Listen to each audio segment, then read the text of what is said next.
culmination of nearly 6 or 7 months worth of hard work in the background, doing the feasibility study and then the actual field work and report and analysis on it. So this afternoon, all will be revealed. We have a really great lineup this afternoon.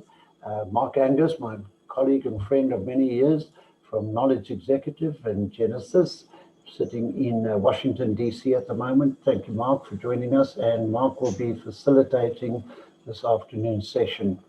Thank you very much. Long-standing and well-known in our industry, technology consultant, Deon Scheepers, of Deon Scheepers Consulting, independent consultant. Welcome to the world of independent consulting, Deon. Nice to have you with us. Thank you, Rod. Thanks for inviting me. Great pleasure. And well known to many of us, sitting in Montreal, Canada, is Peter Ryan, known and respected throughout the world as possibly the foremost analyst and consultant in the space of BPO and global business services and contact centers generically. Peter, it's a great privilege to have you with us, and thank you for getting up so early this morning to be with us. Peter? Well, it's a pleasure to be here. Thank you for the kind words, and the honor is mine. I feel privileged to be taking part in this very auspicious event today. Excellent. Good to have you with us. And then the man who's actually put in a huge amount of work, and it's Hilario Fiandeiro, who's also sitting here in Johannesburg. Hilario has actually done most of the legwork behind the scenes on this particular project, and therefore I think he's entitled to a lot of credit. Hilario is a specialist contact center consultant and has a lot of expertise in this area. So without further ado, I'm going to pass it over to Hilario. If you would open up and just give us a high level of the key findings and the background to the report itself. Over to you. Thank you.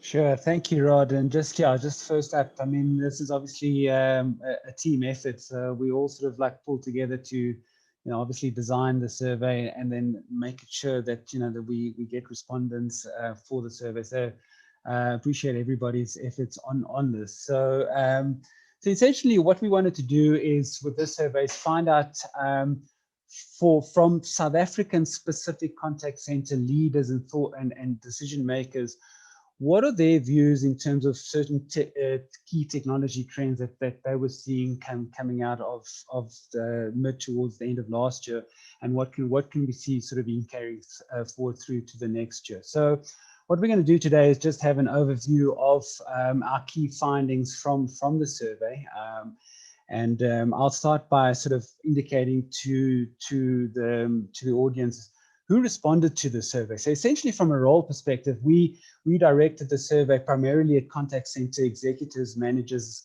and directors. So really the decision makers who are sort of on a day-to-day basis in the contact center environment. So they made up the bulk of the survey respondents, together with people from the IT team and corporate executives, plus a number of consultants and analysts. So in terms of role, that's who responded to our survey. In terms of size, we were able to get quite a nice range of contact center sizes. So you can see, for example, in the 0 to 50 category, about 38% of the respondents came from the smaller contact centers. But on the other side, we saw that about 22% of our respondents came from contact centers that were 1,000 seats or more. So certainly in the South African space, those are your larger contact centers. So we're getting viewpoints from a wide variety of contact center sizes, which I think is quite useful. And then from an industry perspective, we see there's predominantly respondents coming from our BPO outsourcing industry, together with our financial and professional services industry. But we were able to get quite a nice sort of overall view from the likes of entertainment, hospitality, and travel. So again, I think we got a nice, well-rounded sort of level or kind of view of the industry in our survey. So one of the questions that was quite intriguing, and I'll start off, is around the work from home question. So the question is, what percentage of contact center staff were or currently are or most likely to work from home?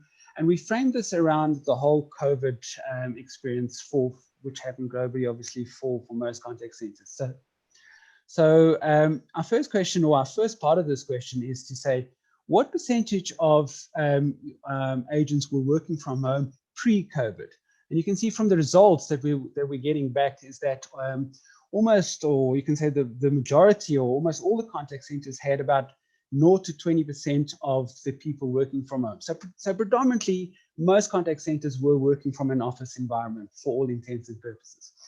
Then obviously during the height of COVID, what was the work from home experience? Our respondents indicated the following.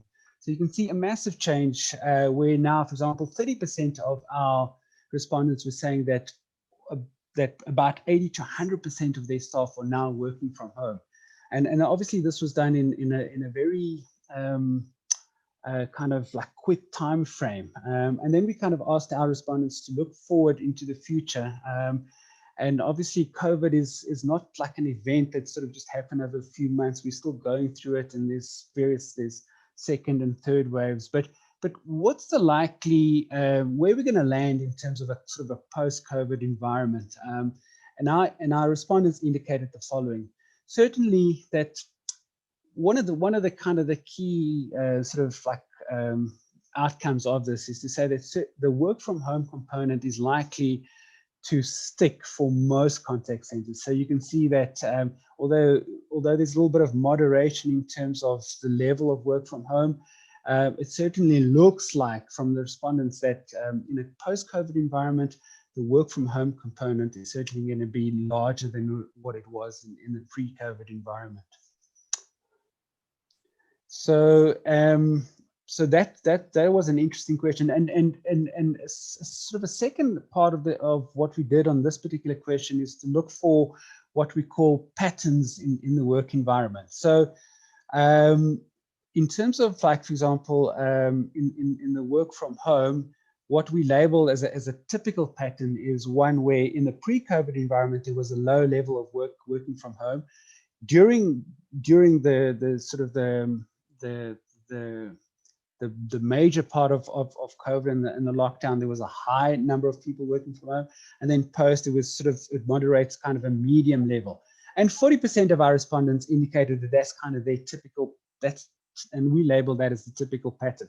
It was interesting to see that some of our respondents, in fact 20% of our respondents, said that they're actually going to accelerate the work from home. So this is kind of a springboard into some of an accelerated work from home pattern. So we saw that coming through, which was quite interesting.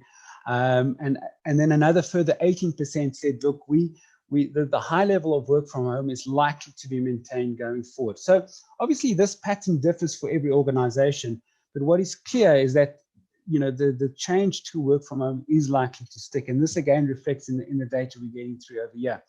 At about 18% said there was not much of an impact. So that's probably kind of more your essential services, maybe type of contact centers there, where we saw a very limited impact in terms of work from home and COVID.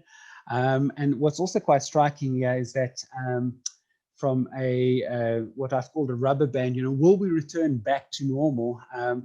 And only about 4% of our respondents indicated that they'll sort of go back to the low levels of work from home.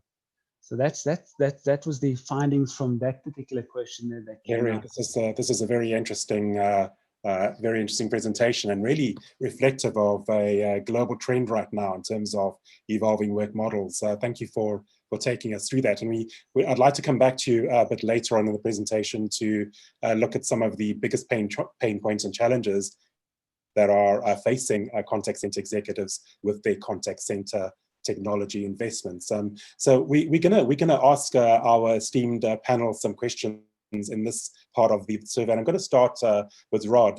Rod, this was a really pivotal report that was released at a very pivotal time. We know that there was the unprecedented impact of COVID globally, and we know that there's also a number of major trends. And one of those trends is that the research points to the fact that driving down costs is a major contact center pressure point for contact center executives. But what other business drivers are there with contact center technology? Okay, I think, Laura, if you could just bring up that full slide then. I think there you see it, and this has come out of the survey. And there it is, that customer service improvement is definitely the top of the rung there. Along with, and what was very interesting to see, the reporting analytics. It's almost as if the industry is finally waking up to the reality that the deeper we dive into the analytics, the more efficient we can run our contact centers. I think, aside from the stats we can see on the screen there, I believe you can summarize that across what I call the 5 key drivers of any contact center, and we're seeing it now manifesting in the data here. And that's reduce, cap, or manage costs has become #1 right across the board. Secondly, we see it here is driving efficiencies in our contact centers, and I think we've historically been quite inefficient, but COVID again has exacerbated the need for efficiency. Not necessarily shown in this graph, but it's certainly a distillation of all the data is this drive for revenue, either incremental revenues through sales or revenues associated with retention, loyalty, etc. Risk reduction, you can see it also in the slide here now, is both the financial risk and then brand and reputational risk also becoming an important driver. And all of that is sort of wrapped up in the customer experience driving for improvements in that space. So, in addition to what we're seeing on the screen here, those would be my additions. Back to you, Mark. Thank you, Rod. Thank you. That's a great summation. Deon, I'd like to come to you now. The survey indicates that South African contact centers are first focusing a great deal of interest on new or newer technologies. That was one of the key findings from the survey. Which technologies are likely to get the lion's share of budget spending in the next 12 months? Maybe these next slides can take us through that. Yeah, Mark, thank you. Yes, look, I think the key thing for me is, if I refer back to what Rod is talking about now, is the fact that people are investing in technology in order to improve customer experience as the first priority. So that makes a massive difference, and that's quite key. It's not just about saving costs and making more money. It's about improving customer experience. And I think as an industry, that's quite a key thing moving forward. You also see in Rod's slide that there was a reference towards the migration towards digital and adopting digital technology. And I think that's quite key. So 2 things. We're going to be talking about cloud a bit later. So bottom line is there's a massive adoption of cloud technology and also digital technology. And if you look at this slide, you'll see, I'm going to talk about it in a bit more detail, but if you look at the first one there, which is way ahead of the rest, which is AI, chatbot, virtual assistant, that's definitely the areas where customers are planning to spend the most. And when you talk AI, we talk both internal company focused as well as AI for customer focused, because there's different adoption rates and different ways of using AI within those environments. If we go to the next slide, I think that's far more interesting than just showing 9, 7, and 6. There, what we've done is we've broken it down to show what are people investing in as new technology and what people are investing in as an upgrade. And what was surprising there for me was that 36% of the people were already planning on upgrading on AIs and chatbots, which means there's already been quite a massive adoption, which is excellent. What came out as a surprise for all of us was the fact that people were investing new and upgrading in CRM. I know CRM, as you all know, and certainly the audience knows, has been around forever, which means people are still trying to get CRM sorted. It must be. That's been an ever ongoing struggle like you can't believe. But I think if you look at the details breaking forward, if you look at AI, is quite a key thing as far as digital is concerned. You can see this component of BI reporting analytics.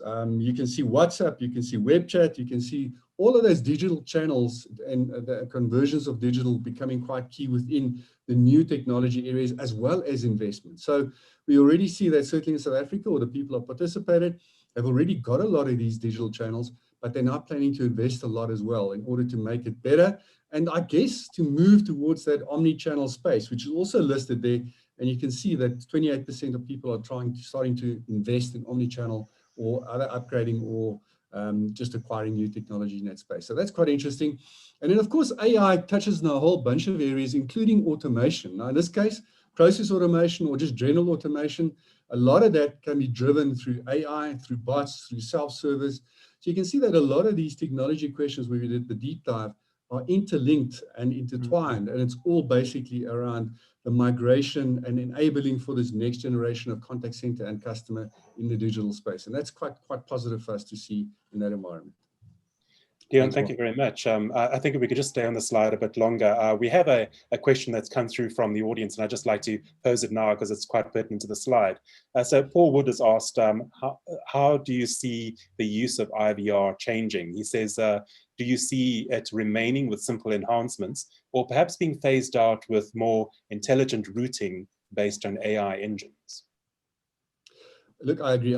More than likely what we're going to see is, I think somewhere in this report we refer to the component where people, even though there's this digital drive, there's still going to be customers using telephone as a preferred channel. That's not going to go away. I don't think any of us are going to be brave enough to say the voice is going out, rest in peace voice. That's going to be there and people are going to need it. And a lot of those guys will still have to follow, I guess, the traditional IVR, even though there's a lot of things we can do to improve on that. But I see IVR migrating or moving into, first of all, this mobile visual IVR, where it's far more user-friendly in the mobile space. And certainly a lot of the IVR functionality that we've seen or used in the past is going to be replaced by artificial intelligence using bots. So that's the first thing we're seeing. Is when they move into digital, it's about bots and artificial intelligence driving the bots that will provide IVR-like services, including the full-blown self-service in that environment. Thank you, Deon. Thank you very much. And a reminder, please, to all our participants, you are welcome to start posting your questions into the chat channel and Q&A channel, and we will be monitoring that in real time. We will be getting to a Q&A session as we move forward. But I'd like to now swing back to Hilario. Hilario, take us through some of the top decision criteria, as well as the biggest pain points and challenges identified in the report that face contact center executives when implementing new technology. Sure, thanks, Mark. So in terms of what are the top decision criteria, we listed a whole number of possible criteria. We ask our respondents to, select three of those particular cases, and this is how the numbers came out. So I suppose the top criteria, I mean, one of the criteria that we kind of deliberately didn't put in here is ROI or return on investment, because I think every single decision is around ROI. So we wanted to understand over and above that, what are the kind of specific components of was used to evaluate solutions and vendors. And so the one component that came up quite as strongly, and that's not a surprise, is the cost component. So obviously in our environment we are being pushed to do more with less in a whole range of areas, and technology evaluation and making sure that what we pay versus what we get is really optimized. So from a cost perspective, that came out on top. But what closely followed was the ability for vendors especially to flex to changing business needs. So the ability to kind of adapt, and we saw with this whole COVID, it was all about adapting to what was happening in the environment. So I don't think that's a surprise either, where, for example, the ability to adapt ranked above traditional things like, for example, stability and reliability. So it'll be interesting to see if we do, and we probably will run this survey again in the next year, how these things will change. But certainly in the year of 2020, the ability to flex to changing business needs is more sort of top of mind in terms of people's decision criteria. Just in terms on what surprised maybe on the lower end was vendor experience and presence. So traditionally, I would have expected people or respondents to certainly hold that in, to make that more sort of an important decision when making a decision on solutions. But I suppose, relative to the rest of the factors, it's a good sign, I think, for vendors, maybe your newer vendors and vendors that they come up with a new solution that makes sense from a kind of a technology cost perspective and value add perspective, there seems to be a bigger appetite to look at those vendors and say, look, maybe we can run with them, if they're producing the goods. So that was just one of the key surprises that I saw coming through in terms of this particular question. Moving on to the next question, which is around what are your biggest challenges when implementing new technologies? The responses, this is how the responses sort of came out. And again, I don't think this is a big surprise to anybody in the industry, but certainly one of the key pain point was the difficulty in terms of the new solution integrating with existing technology applications. And I think possibly the difficulty here is that we are still integrating into sort of like your older legacy systems, which probably poses a more difficulty with regards to this particular point. So certainly, I think a lot of the vendors and solutions have come together and they've been hard at work in trying to create pre-existing plug-and sort of play type of integrations with their solutions, and I think that would go some way to mitigating this particular pain point, but it still comes up as quite a high pain point. Obviously, I think the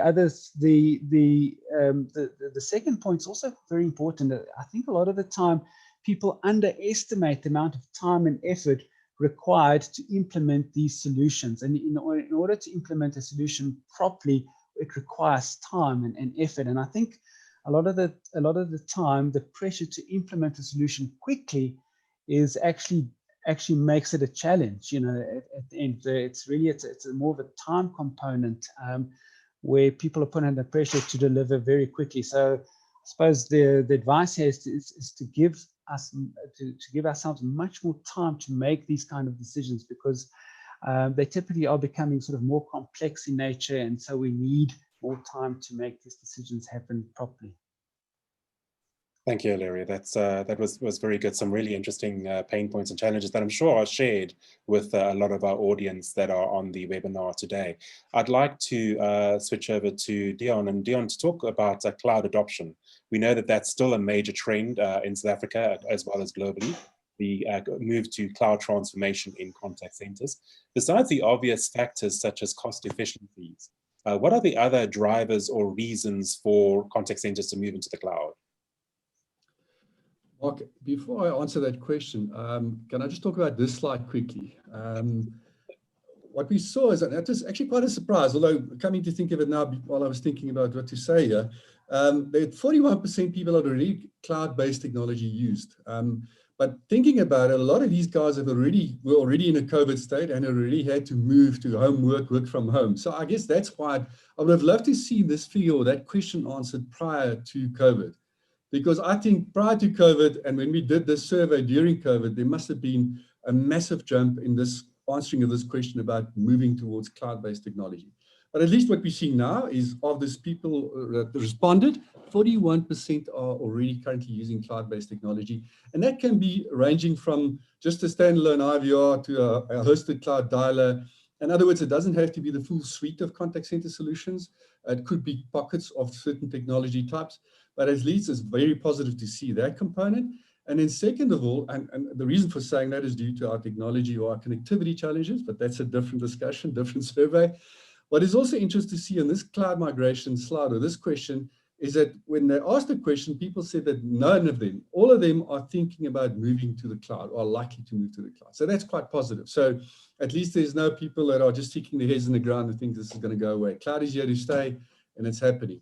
All right, next slide, please. Thanks, Hilario. Okay, Mark, to answer your question, I think what we're seeing is cost will always be a role player. And I think if we compare those two slides or portions of the slides, the one for moving and the one against moving, you'll see that there's a total cost of ownership is a positive for moving or reason for moving, but you'll also see right equal to it, also the third and other side, the high cost of migrating to the cloud is also a reason for not moving. So there's definitely either a misperception or like normal vendor confusion being created in the marketplace around what is it? Is it really expensive to move to the cloud or is it not? There's still this misperception. And I can tell you now that all the vendors that certainly I've dealt with, and you guys can attest to that, all the vendors are out there are running with some fantastic total cost of ownership, ROI models. I saw there's some ROI questions coming through as well. But the vendors have got some models, and even the independent analysts, you know, the Gartners, the Frost & Sullivans, all those big analysts or in consulting companies all do these research papers on cloud and the cost models for those clouds. So I think in order to answer that question is speak to your vendors when you go through this process and make sure that they do a proper cost analysis and show you the TCO ROI models and hold them to it. I mean, there's no reason why they should not be held to something like that. I mean, you've got the power, you've got the agreements in place. If they say this is the models, hold them to those models, and that's quite a key thing. But what is important for me is that the reasons for moving to cloud is all about improving business continuity, disaster recovery. Now, I think that, again, is primarily due to the COVID scenario and the time of the survey. Because I can tell you now, that was not the main thing when we did surveys like this a year ago. It was more about being able to be flexible and scalable and about saving costs. So that first one there, improving business continuity, jumped, I think, from 3 to about 1. But you can see there, enabling working from home. And then the last one, relying or reducing reliance on internal IT staff. In Hilario's previous slide, there was a point that they talked about the cost and the time it takes to implement, to maintain, to do changes. So definitely today, with the shortage of skills, the cost of skills, people are struggling to maintain the right IT resources or the skilled IT resources, let me put it that way. And that's definitely quite a big driver, even though it came out as number 5, in order for organizations to start moving to the cloud. So yes, there's a lot of reasons in addition to cost to move to the cloud. And against moving, yes, people specifically in South Africa still like control. They want to see the box. They want to see the technology sitting in their server room. But for me, I think the biggest concern that I certainly deal with customers is security. There's a massive amount of security concerns, but that is also easy to address. I mean, if you talk about the levels of security and the levels of security processes and systems and things that are being put in place by these massive cloud hosting organizations like Amazon and those guys, there's obviously quite an easy business model to talk around that security risk in the environment. Reliability and uptime, yes, a lot of the customers today struggle to keep their own systems up. And literally, if you look at the uptime of most of these top vendors in the marketplace today, some of them give you the uptime in real time of their massive hosted data centers. And you'll see that the question of 5 nines, 99.999 for these massive hosted cloud centers are a reality. And in a typical own my own data center, it's still a bit long off. So you can see there a lot of pros and cons, but I think there's definitely, if you dive into it and you hold your vendors accountable and look at the cost models, look at the pricing models, it's more against moving towards the cloud than not moving towards the cloud. Deon, thank you very much. So let's be clear here. Security is a myth with cloud. So the No. Security is definitely a concern. It will always be a concern. But what we're starting to see now is security, the security risk in your own internal IT environment is far greater than having a security concern in a hosted data center like with AWS, for example. Because the fact that they've got the spend, they've got the technology, they've got the skills to protect your data far better than what you have yourself, whether you like it or not. The concerns of security is a myth. Yes. Okay, sorry. Should have been clear there. Thank you. Thank you very much. It is still a major concern with a lot of organizations, and I'm really glad that you went through this, because this really also speaks to a lot of global trends as well. The fact of improved business continuity, disaster recovery is something that is on the top of minds of most executives right now. So I'd like to now move to Peter. Peter, you have been seeing this survey. This is obviously giving a very good perspective in terms of South African contact center technology trends.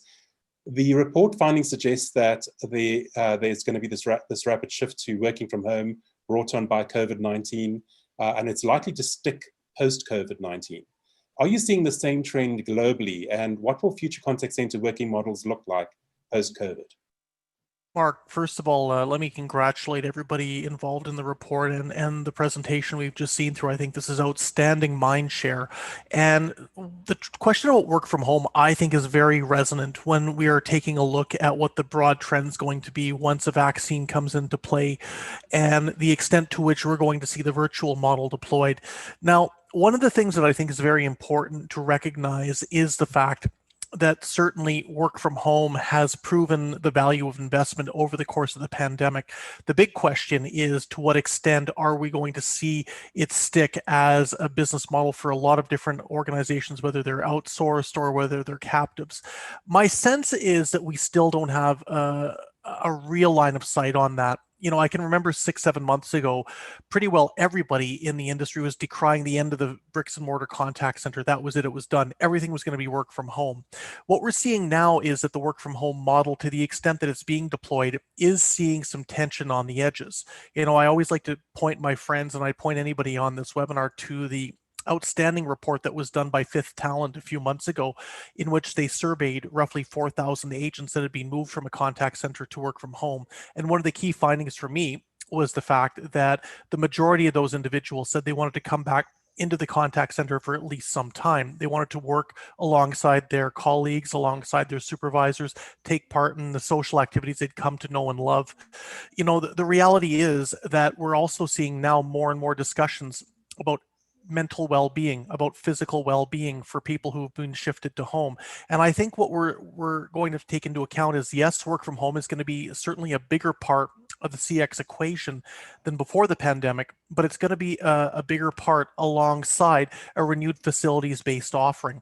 And there's something else from the financial standpoint. You know, I think Deon, Hilario, you both talked about elements around cost and the cost of investment from certain aspects. Well, one of the costs that I like to talk about is the cost of the contact centers themselves. You know, we have got operators, whether they're outsourcers or in-house, that have spent literally hundreds of millions of dollars either acquiring facilities or retrofitting facilities. They're not going to mothball these. They're going to want to sweat the assets as much as they possibly can. And with that in mind, there's certainly going to be, I think, some amendments in terms of social distancing and the extent to which contact centers are equipped and kitted out with the right health measures. But certainly the facilities-based organizations or operations are going to be a very, very important factor alongside virtual delivery, whether it's in South Africa, North America, Western Europe, India, the Philippines, Central America, you name it. We're going to see a rebalancing, but certainly work at home alongside bricks and mortar. That's going to be the model that's here to stay. Thank you, Peter. Thank you very much, Rod. No problem. You were also exposed to some global research from Saddletree, I believe. So would you like to also speak? Yes, thank you, Mark. And once again, I'm happy to share these reports with any of the delegates as well. But in fact, last week, Saddletree Research, Paul Stockford in Arizona, released a report based on, I think it was 350 contact centers. And it was focusing on the post or the COVID or post-COVID. So a lot of their research was very similar to ours. And I'll just pull out a couple of the highlights. Is the work from home challenges that they had identified, and I'm quite sure we would have the same thing, was the technology challenges, connectivity, and voice quality actually emerged as a significant problem in the US. The home distractions was the other one, and QA and adherence, schedule adherence. So those were really important, and as I said, I'll gladly share the data with you. But what was left out when Hilario was talking about the trends and our expectations of the post-COVID environment, the Saddletree research shows that post-COVID, the majority, in other words, of work from home, the bias was around about 42%, seeing that they would stay working from home. Back to the call center was 22%, and a hybrid mix of remote and work from home was 27%. So it was interesting to see that our research locally almost has a parallel with what's happening in the States. And I think, Peter, maybe you want to comment on that. Sure, Rod. Yeah, absolutely. Look, I mean, I think at the end of the day, the whole CX strategy is being rethought, and I don't think anybody has got the holy grail at this point. You know, this pandemic period has, I think, forced a lot of executives and a lot of individuals to use a cliche, make it up as they go along. But the reality is you're only as good as what you're observing at the current time, as well as what you can anticipate the near future is going to be. My sense is that your bang on in terms of what the report released was saying, coupled with what you've got in the research in this outstanding report that you've put out here. My view is that we're going to be looking at a bit of a redressment in terms of how work at home is going to be done too. There's a lot of organizations, at least I've been picking up from the standpoint of the research I've been doing, as well as anecdotal evidence that's showing that there's two models that are being deployed in work at home. There is the entire virtualized network that could be across an entire country, and then there's the hub and spoke model. Now, Rod, you touched on the hybrid. And I think the hybrid idea is something that's very, very important. The idea that you could have an agent who works perhaps in Johannesburg or Cape Town or Durban that works in the facility for a couple of days, but then 3 days out of the week will go and work from their residence. Well, this is something that's being tried literally all over the world right now, and I think it's going to be deployed even more. The sense that I've got is the hub and spoke model is going to be ideal for organizations that are either new to work from home or that are effectively trying to deploy a model in which they're saying to perhaps some of their top performers or performers they know that do well at home as well as in a facility, you've got the option to telecommute some days, you've got the option to work in the facility some days. But the idea about flexibility and being able to demonstrate flexibility is going to be so important for any organization running a CX function. I think that going in lockstep with one model or the other, those days are done. Any organization that wants to find the best people and to be able to hang on to them is going to have to show some degree of flexibility within the rules of compliance, of course, depending on the industry that we're talking about. Peter, thank you. And I think if I could just ask you, probe further on that point that you made. So do you see then that it will be probably up to each organization, depending on their business model, their requirements, what type of hybrid model that they adopt? We're going to see multiple hybrid models is what I'm hearing from this. It can be a mixture of, on the one end of the scale, extreme work from anywhere, work at home, through to, on premise, and then somewhere in between, there'll be different percentages of a mixture of work at home and on premise. So I guess it really is up to each organization and their business requirements and business drivers, right? Well, it's going to be very much up to each organization. It's going to be driven by what that organization's culture is going to be. Some cultures are going to be much more amenable to work from home. I think you're going to find others that perhaps might not necessarily like that model. It might not necessarily be part of the DNA of that organization, and that's perfectly fine. Every organization is different. There's also, as I mentioned, the industry basis about what the necessity for work from home is going to be. And I think we're coming into a great example of a seasonal industry in the form of retail and e-commerce, in which work from home has been proven to be an outstanding model because of the fact that you've got huge demands for support at a short period of time, and then it ebbs off. Travel and tourism traditionally is the same way. I think that we've seen that that's been a bit different over the course of the pandemic period, but certainly that's been a great example of this type of thing. Equally speaking, functional skill sets. And I think that, if we consider different sectors, and Rod mentioned the United States, I think the USA is a great one when we're talking about, say, healthcare or health insurance. The fact that you need a very, very specialized type of individual who's able to provide that support, sometimes down to being a registered nurse or a licensed pharmacist. You're not going to get these people who generally will want to work in a contact center, but provide them the chance to be an independent consultant in their domain to service on the front line. That's a whole different ballgame if they can do it from their homes. So I think that there's no set formula here. We have to consider the company and the culture. We have to consider the profile of the employees. We have to consider the industry that they're in. And there could even be elements around the jurisdiction that they're in too. Some jurisdictions will be more favorable to telecommuting when it comes to contact center work. Others might not be. Thank you, Peter. All too true. Thank you.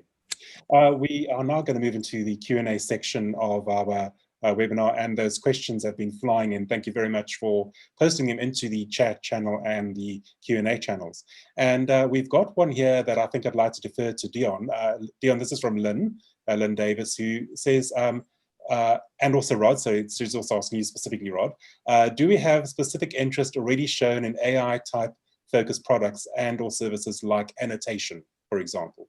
So maybe Deon, if you'd like to take it first, and then Rod weigh in. Yes, we certainly do see that already. In fact, Rod, I'm just jumping the gun here. So annotation from the point of view where you do speech recognition is obviously something that is quite key and quite happening. So today, and it has been for quite some time, all speech recognition engines or technology sets literally take speech-to-text conversion. And then based on that text format, you've now got constructed data, and now you can analyze it. You can do all kinds of fancy things with it. And a lot of those things are also now happening in real time. So you can almost in real time do the speech-to-text conversion, do the analytics against certain parameters and whatever reporting structures you've set, and react upon that. So those things are real. It's already happening. And it's getting better and better. We've even got, Rod can talk about it as well. We've got South African companies that do South African languages, or I think they've already got 3 or 4 different South African languages covered by those engines. So those things are real, yes, and it's being used with AI and without AI. Thank you, Deon. Yeah, and I think the only thing I can add to that, Deon, you summed it up, but I think the change or the ability now to analyze with our own languages, English, Afrikaans, Zulu, and Sotho, and soon some of the others, has already made a massive impact on the industry. And not only the ability to analyze, but to use the transcribed voice to text to trigger various alarms and escalations on an automatic basis. It makes a fully automated QA, for example, across 100% of calls. This is all a reality. 5 years ago, 3 years ago, it was a dream. Today it's practical, it's low cost, and it's working. And we're already starting to see this same technology moving up Africa. Within the next few months, there'll be Swahili, for example, available. So it's reaching out right across the industry. Very exciting times for us, I think. Back to you, Mark. Brendan Van Staden joins us also. He's part of the audience for the webinar. Thank you, Brendan, for your question. And I'd like to throw this to you, Deon. You alluded to earlier about ROI. Should I be concerned about cost, says Brendan, if I'm serious about ROI and trusting my provider in delivering in the ROI promise? Cost is a dangerous decider in our game. We've seen it all too often when customers want big results with minimal spend. Deon, would you like to respond to that? Certainly would. Brendan, you're definitely right. Be concerned about ROI and test the ROI that the vendor is throwing at you. I think I've been on a consultant side, I've been at the vendor side, I've been at the end user side. And what I've certainly seen work is if the vendor can position a proper TCO ROI model, put it to the test, run a pilot. And you can run pilots today at no cost to yourself. Get the customer or the vendor to run a pilot and prove his own ROI that he's pitched to you. I mean, if he's selling the ROI, he must have the confidence in order to position it and show you how he can save you money. And that's a good proof. I've seen a lot of vendors struggle with that, but I've also seen a lot of vendors be very successful in delivering and showing, putting their money where their mouth is. That's what it's all about. So if your vendor is there, insist on an ROI model and make him show or prove it by possibly doing a pilot or a proof of concept or whatever you want to call it. It works. Thank you, Deon. Thank you. Hilario, we've had quite an interesting one here. You were quite close to the survey. In fact, as Rod mentions, you were one of the key analysts and in terms of writing up the content. So thank you for that. Were there any surprise results? This is the question that's coming through. Were there any surprise results or findings that you have not seen before from the 2021 Contact Center Technology Trends report? Yeah, I mean, I think you see, obviously, this being like a really unusual year, and you know, to me, one of the things that did surprise me is the degree to which people say that a work from home will stick. You know, I thought it would have rebounded a lot more to where it was, but maybe, you know, so that was a surprise to me from that particular question. Another one in terms of like the actual technology investment question, which I think Deon alluded to, was the surprise in terms of the specifically the upgrade investment in CRM technology. You know, something that's been around.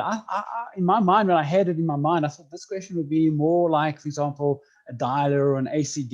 You know, very little upgrade, very little new acquisition, but possibly, I think it does align itself to the fact that people are now using technology to sort of up their game in terms of customer experience, customer service, much more holistically. So I suppose in retrospect, it's not such a surprise, but initially definitely was a surprise in terms of the level to which people indicated that would be, you know, technology that they would like to upgrade or invest in in the next 12 months. So I think those are the two that sort of stick out a lot for me, that come out as surprises. Mark, sorry, can I just add to Loria's answer there, please, man? Well, we were part of the discussion, Loria, on CRM. It surprised all of us. But I was thinking while you were talking, I think there might be, it might be all about digital, because a lot of these CRM vendors, traditional CRM vendors, are moving into the contact center customer engagement space, whether we like it or not. And I think they start by providing digital channels within their CRM solutions. So I think the vendors that responded to that is literally starting to build digital channels into the CRM applications and doing it from a CRM side instead of from the traditional omni-channel digital ACD environment. And I think maybe that's where these things are now starting to clash. All too true. Thank you. Peter, I really would like you to field this question. And we know that you put out the annual Global Front Office Omnibus Survey. In fact, South Africa, 3 years in a row now, South Africa has come in second place as a preferred location for preferred global offshore location for contact center delivery. What comparisons can you make or are you seeing between the survey, our survey, and global trends that you've identified in the Omnibus survey?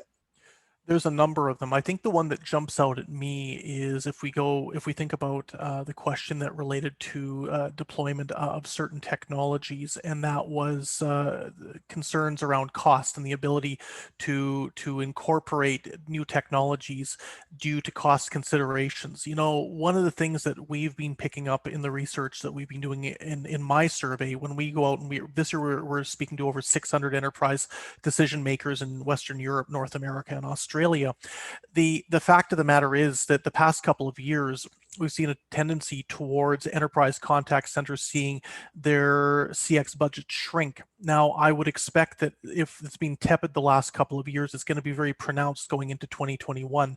And one of the things that I think is really that correlated with me, that really hit home with me, was when I saw this research and the elements of concern around cost as perhaps an obstacle to deploying technology. This is going to be even more pronounced going into 2021. If organizations in certain sectors, especially that have been vulnerable to the pandemic, have been seeing their CX budgets shrink the last couple of years, it could be very much an implosion in 2021. What that's going to mean is making do with less. What that's going to mean is trying to find ways of taking legacy technology and shoehorning it in to the requirements of 2020, 21 and beyond. And I also think, Mark, what it's going to do is it's going to make a lot of organizations look seriously at working with a BPO or an outsourcing provider in order to try and access some of these technologies, which, if I'm perfectly honest, most organizations have no choice but to try and bring on in some way, shape, or form, or they're going to risk the erosion of the loyalty of their consumer base. Thank you, Peter. And I believe you're going to be going into field work soon for your next iteration of the Omnibus survey beginning in January. And correct. Yeah, we're going into the field in January. We've got 8 countries this year: the US, Canada, Spain, France, Germany, Italy, Australia, and the United Kingdom. And as you mentioned, Mark, South Africa has played second in the top 5 rankings. I might add, out of over 50 different countries, second place 3 years in a row. A lot of people are saying it's time for South Africa to move into that top spot. So watch this space, and everybody in South Africa, work hard, promote yourselves. That's the only way it's going to happen. Thank you, Peter. Thank you. We look forward to seeing it when it's released. We'll be Absolutely on the seat, I'm sure. So I'd like to hand back over to Rod. Thank you so much to the panelists for your input today and for sharing these wonderful insights that you have shared with the audience today. Thank you, Rod. Over to you.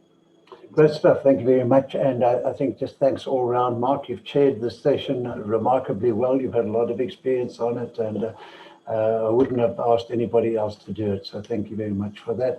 Also, Deon, Peter, and Hilario, great insights, great inputs, and really brought across very well. So thank you very much for that. Just a word to everybody out there. The copy of the report will be emailed to you within the next half an hour. You will have the full copy of it. And just as a bonus, I'll throw in the copy of the US research from my friends at Saddle Tree Research. Very interesting to see some of the parallels there.